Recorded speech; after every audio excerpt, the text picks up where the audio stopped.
Les agroglyphes, ou crop circles, ces étonnantes créations du monde invisible. Deuxième partie. Origine et sens des agroglyphes. Rappelons que les agroglyphes authentiques ont été classés en deux catégories différentes. Les milliers qui sont constitués de motifs purement géométriques, les deux exceptions que sont Shibbolethon 2001 et Crabwood 2002.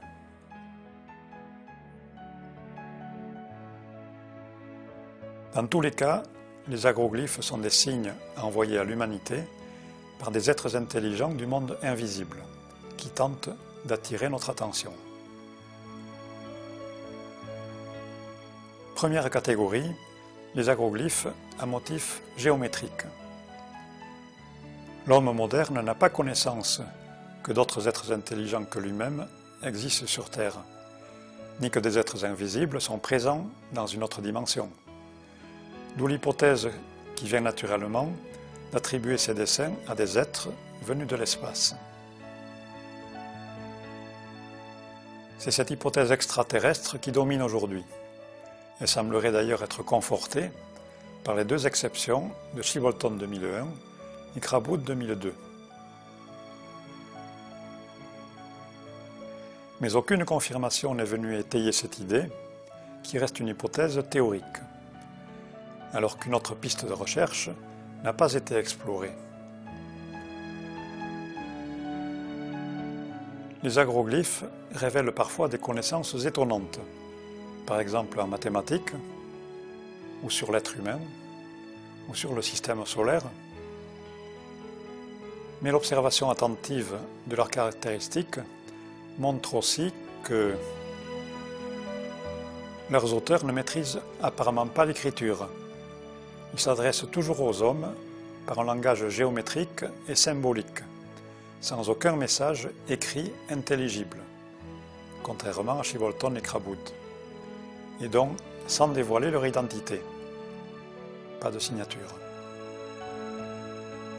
Les dessins n'étaient toujours que de simples cercles jusqu'à il y a 25 ans, alors qu'ils sont maintenant de plus en plus élaborés chaque année. Ceci montre une évolution qui s'est faite progressivement, ce qui semble traduire qu'un apprentissage a été nécessaire.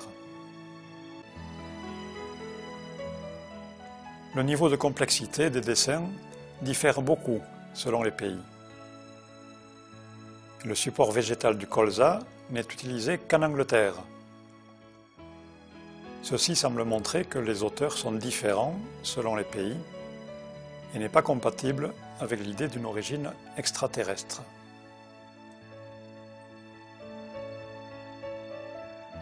Alors que leur but est d'attirer l'attention des hommes, les dessins sont pourtant toujours réalisés dans la campagne et presque jamais près des villes, là où l'impact sur les hommes serait plus grand. Parfois, les dessins passent complètement inaperçus et restent ignorés des hommes, en dehors de quelques observateurs locaux. Ces observations montrent que les auteurs sont très intelligents, mais ont des moyens d'expression limités et sont différents d'un pays à l'autre. Elles ne sont pas compatibles avec l'hypothèse qu'ils seraient des êtres très évolués, originaires de l'espace.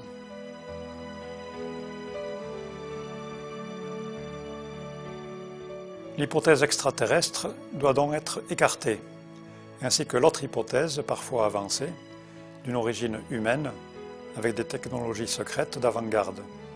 Elles ne sont pas compatibles avec les caractéristiques du phénomène. Remarquons que cette conclusion ne met pas en cause l'existence d'êtres extraterrestres et des technologies secrètes avancées. Mais l'analyse a montré que ce sont des sujets différents. Puisque les sciences se sont révélées incapables d'élucider le mystère, ce n'est qu'en élargissant le champ de nos connaissances qu'une nouvelle hypothèse pourra être proposée. Une possibilité est de nous tourner vers des connaissances anciennes et oubliées. Les hommes d'autrefois le savaient bien, notre monde n'est pas seulement matériel.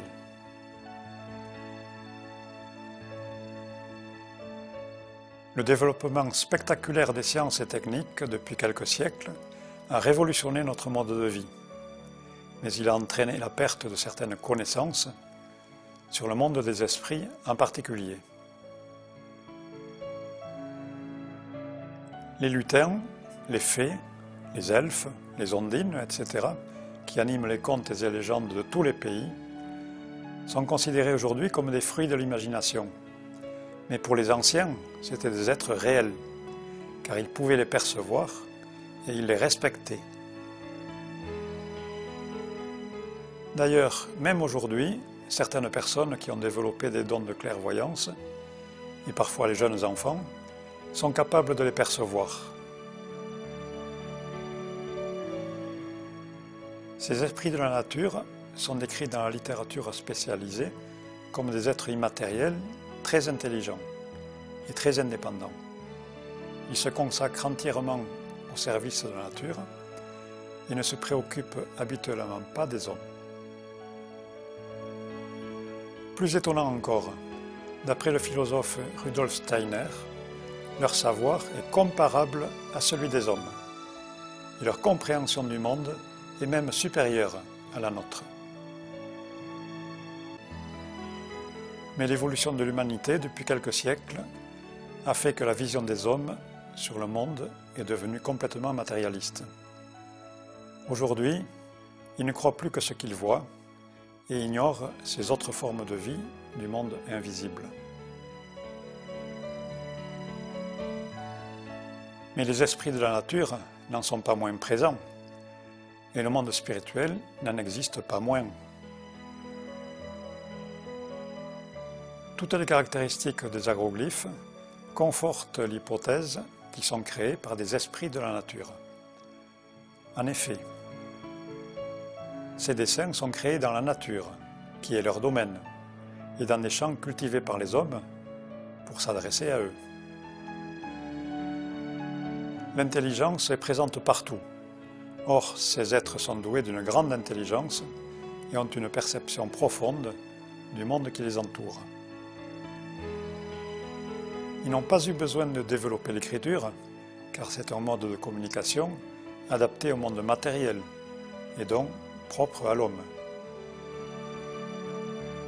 Le fait de se manifester aux hommes ne fait pas partie de leur attribution normale. C'est pourquoi ils ont dû expérimenter pour ce faire des méthodes nouvelles, d'où l'évolution progressive de la complexité des motifs. Ils sont très indépendants entre eux, ce qui explique que la complexité des dessins est dépendante des régions. De plus, les boules lumineuses, qui sont parfois associées aux agroglyphes et n'ont aucun support matériel, sont une autre manière pour eux de se manifester aux hommes. Ainsi, l'interprétation selon laquelle les agroglyphes sont réalisés par des esprits de la nature est tout à fait cohérente avec l'ensemble des caractéristiques observées. C'est la nature qui s'adresse à nous les humains, à travers les agroglyphes, par l'intermédiaire des esprits de la nature, qui en sont les forces vives. Cette interprétation est très difficile à admettre pour la plupart des gens, parce que les hommes d'aujourd'hui ignorent tout de ce monde de l'invisible. Mais c'est la seule interprétation qui puisse rendre compte de toutes les observations et qui permette de comprendre pourquoi les plus nombreux et les plus beaux des agroglyphes sont réalisés en Angleterre, dans la région de Stonehenge et Avebury. Quel est le sens de ces dessins? Notre civilisation traverse actuellement une période critique. Les hommes ont perdu le contact avec la nature et avec le monde spirituel. Alors les esprits de la nature, qui ont conscience de notre responsabilité dans l'évolution du monde, cherchent à nous rappeler qu'ils existent et que le monde ne se limite pas à sa partie matérielle.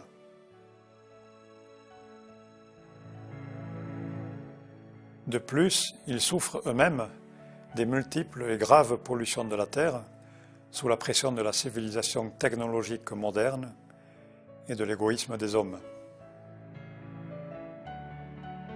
Les agroglyphes sont donc aussi des messages d'alerte envoyés par la Terre à travers les esprits de la nature qui en sont les gardiens. Cette étude est approfondie dans le livre Crop Circles, le défi à la science, une nouvelle approche, de nouvelles réponses, auteur Daniel Aran. Deuxième catégorie, l'agroglyphe double de Chibolton, 2001. Formé d'un visage et d'un message codé, il est unique en son genre et marque profondément les esprits des observateurs. Le message s'est avéré être une réponse à celui envoyé vers des étoiles lointaines par une équipe de chercheurs astronomes en 1974, dans le cadre d'un programme de recherche d'intelligence extraterrestre. De même que l'homme se présentait dans son message de 1974, l'auteur de la réponse Chibolton a indiqué qu'il a un visage de type humain et une constitution physique très proche de celle des hommes. Mais plusieurs indications semblent le distinguer totalement de notre humanité. Il affiche la présence de l'espèce à laquelle il appartient sur Terre, mais aussi sur Mars et Jupiter, ou ses satellites. La population totale étant de 21 milliards, il a d'autre part une très petite taille, 1 mètre. C'est pourquoi la réalisation de ce double glyphe de Chibolton est habituellement attribuée à un être d'origine extraterrestre. Mais aucune confirmation n'est venue appuyer cette hypothèse, et le sens des indications ci-dessus reste énigmatique. Une autre piste de recherche s'est présentée après avoir pris connaissance de la cosmogonie de Rudolf Steiner, qui décrit en détail le processus de l'anthropogenèse, l'apparition de l'homme sur Terre et son évolution. Ces connaissances ésotériques sont très anciennes, mais sont encore le plus souvent ignorées.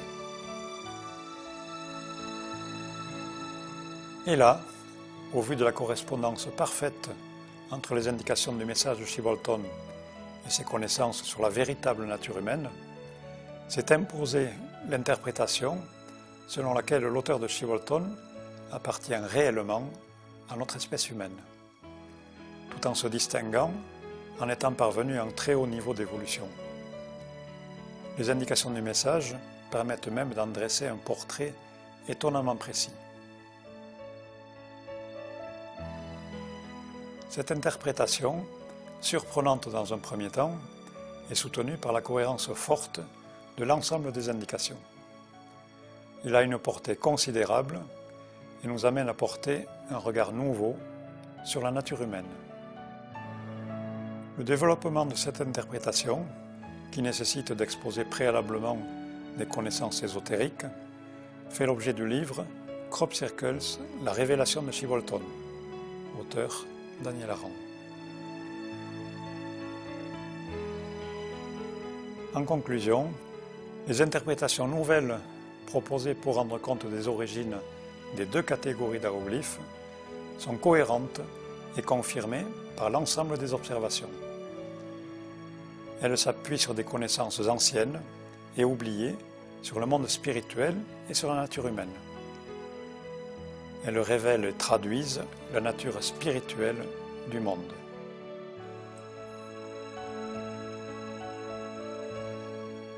À travers les agroglyphes, le monde invisible nous invite à éveiller notre conscience spirituelle.